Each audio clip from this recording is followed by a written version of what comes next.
Bom, esse artigo não é um artigo novo, eu estou reescrevendo, né? Ele está dentro do nosso mapa mental e o título é Como Entender Melhor as Revoluções de Mídia.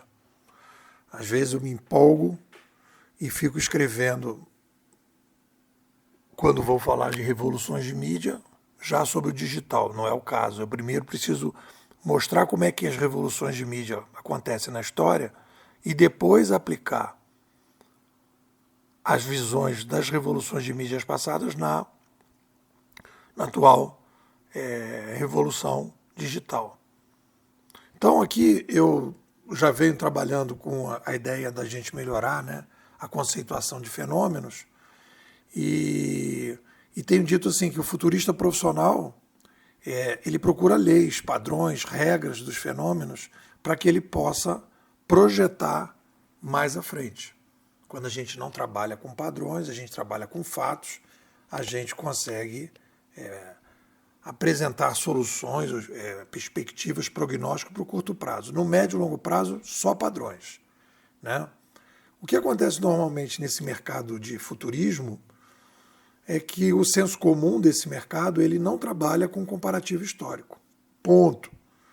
As pessoas não olham para a história, não acreditam que a internet é um fenômeno social recorrente.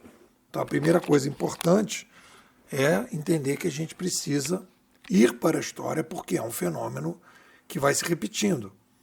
E é na comparação histórica que eu consigo perceber padrões. E é com os padrões que eu consigo projetar mais longe.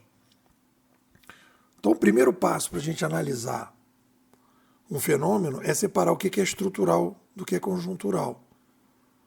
No estrutural ocorre sempre, no conjuntural tem variações. Aí eu faço aqui um exemplo com pneumonia, né? E a pneumonia diria o seguinte: a pneumonia, a febre é estrutural, sempre tem febre. Eu não estou dizendo que eu sou médico, vamos supor que sempre tenha. Então a febre é estrutural. O que varia é a temperatura da febre, mais alta ou mais baixa. Então, o que é estrutural? É a febre. O que é conjuntural? É a temperatura. Então, se a pessoa diz, eu tô com febre, ok, isso faz parte da pneumonia. Agora, vamos ver quanto é que essa febre está vindo. É alta ou é baixa? E aí você, então, tem essa separação do que é estrutural, do que é conjuntural. O segundo passo é a gente analisar o seguinte: qual é a causa primária da pneumonia? A causa primária é a exposição ao frio, digamos, que deu como consequência primária a pneumonia. E qual é o sintoma da consequência primária? É a febre. Então vamos lá. Causa primária o frio, consequência primária a pneumonia, sintoma da consequência primária é a febre. A gente não pode confundir, por exemplo, chamar sociedade da informação ou sociedade do conhecimento. Você está misturando as coisas. O fato de você ter mais conhecimento, isso é consequência primária, é a febre.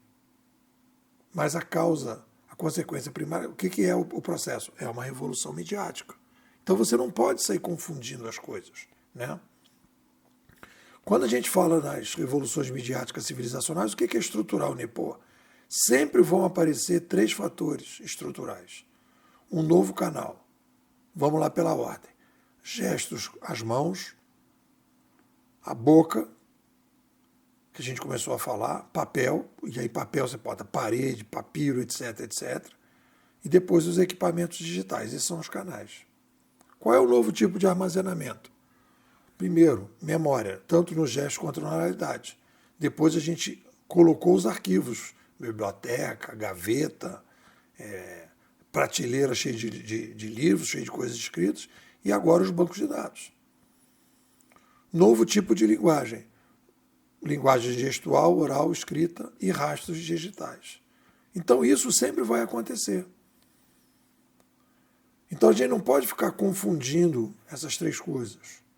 Na pandemia, por exemplo, a gente usou fortemente o novo canal. O novo canal, e aí vamos lá. Quando a gente fala dessas perspectivas, a gente vai falar que o novo canal ele permite a quebra das barreiras de tempo e lugar. Quando você estava na oralidade, todo mundo conversava na mesma aldeia, mas ninguém recebia informações de fora, a não ser que houvesse um visitante. Com a escrita, as pessoas passaram a ler coisas que vinham de fora. Então houve a quebra da barreira de tempo e lugar. E na pandemia, o trabalho à distância é a quebra da barreira de tempo e lugar. Isso é um padrão. Qual é o novo tipo de armazenamento? Você tem novas formas de reter o conhecimento. Então, antigamente, quando morria uma pessoa mais velha, as pessoas diziam que morreu uma biblioteca. E aí você passa a reter o conhecimento, aquela pessoa morreu, mas deixa a coisa escrita. E aí o outro vai ler o que ela deixou. E um novo tipo de linguagem. Novas formas de codificação e decodificação das informações. No Uber, por exemplo, a nova linguagem digital dos ícones é que permite você avaliar os motoristas e você ter o Uber. Senão você não iria, por exemplo, na casa de alguém, no Airbnb, porque você não ia confiar na pessoa. E a linguagem digital permite que faça isso, que você compre produtos e serviços no Mercado Livre. Isso não é a característica do novo canal digital, isso é uma característica da nova linguagem.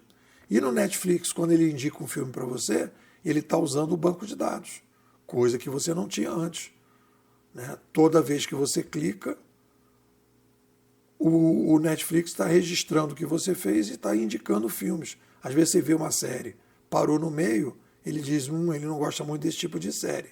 Quando você vê uma série e vê 2, 3 vezes, aquilo é um sintoma que você está dando para ele para dizer, esse tipo de série eu gosto muito. Então ele vai, através do algoritmo, indicar melhor. Então são coisas diferentes que vão sendo usadas de forma diferente. E por fim, quando a gente vai colocar, né, nessa análise, causa primária, consequência primária, qual é a causa primária? O aumento populacional. Por que a gente faz revoluções de mídia? Porque a gente aumenta a população. A partir daí você tem uma consequência primária, você tem crises produtivas, objetivas e subjetivas. Quando você tem essas crises, você tem uma latência humana por mudanças. A sociedade não sabe, é aquela história do Henry Ford. As pessoas não sabem, elas querem um cavalo mais rápido, né? Mas ela não sabe que pode criar o carro. A espécie humana é carente de mudança, mas ela não sabe que tipo de mudança. Foi mais ou menos aquilo que o Manuel Castells disse sobre as manifestações, aquelas manifestações na Espanha, manifestações nos Estados Unidos. Ele disse, as pessoas não... Um jovem aqui disse que as pessoas querem democracia, mas não sabem que tipo de democracia que elas querem. Elas não querem a atual, mas elas querem uma nova. Então as pessoas não têm a noção do que elas querem, elas simplesmente sentem a latência por mudança. Qual é a mudança? Queremos uma sociedade em que a gente possa resolver problemas objetivos e subjetivos, demandas objetivas e subjetivas de uma nova forma. Essa é a promessa de uma revolução midiática civilizacional. Depois você está falando isso porque você quer isso? Não. Eu estou falando isso porque eu vi isso no passado, a partir daquilo que a gente estudou com os canadenses. Mídias são placa-mães da espécie. Quando mudam, se alteram os sistemas operacionais e, na sequência, os aplicativos. Ou seja, a gente vai modificando a sociedade humana. Então, o artigo tem várias tabelas e a gente coloca, então, né, que uma revolução midiática ela traz para a sociedade novas tecnopossibilidades, cria um vácuo tecnocultural, um vácuo tecnomidiático, e a partir daí a gente começa a recriar a civilização. Queria registrar que hoje, dia 21 de julho de 2021, nosso querido McLuhan estaria fazendo 110 anos. Então eu faço essa homenagem a ele, um cara fundamental para a gente poder enxergar o que a gente está enxergando hoje no mundo digital. É isso aí. O que vocês dizem? Bom, falar da Bimodais, nós somos a melhor escola de futurismo do Brasil, talvez a única que realmente está procurando desenvolver filosofias, teorias e metodologias consistentes para lidar com o digital. Mas os outros não têm escolas de futurismo também, né? Tem. Mas as pessoas estão trabalhando num futurismo convencional. Nós estamos trabalhando aqui num futurismo super extraordinário para lidar com uma mudança que a gente chama dreads. O que é uma mudança dreads? Disruptiva, rápida, estrutural, desconhecida, social. Uma mudança dreads exige um futurismo super extraordinário.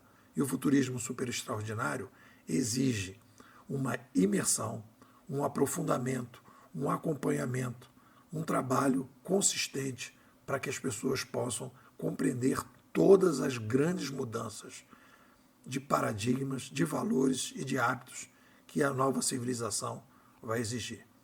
Então eu estou te convidando para participar da escola. Vem para cá, a gente tem várias atividades internas, você vai ficar 6 meses com a gente, não vai querer sair, as pessoas ficam renovando, porque você vai sentir aquela sensação de que você saiu de Matrix e está na nave Nabucodonosor e está olhando Matrix de fora. Quer mais detalhes? Me manda um zap, 21 99608 6422. Vou repetir, 21 99608 6422. E pô, quero ser bimodal.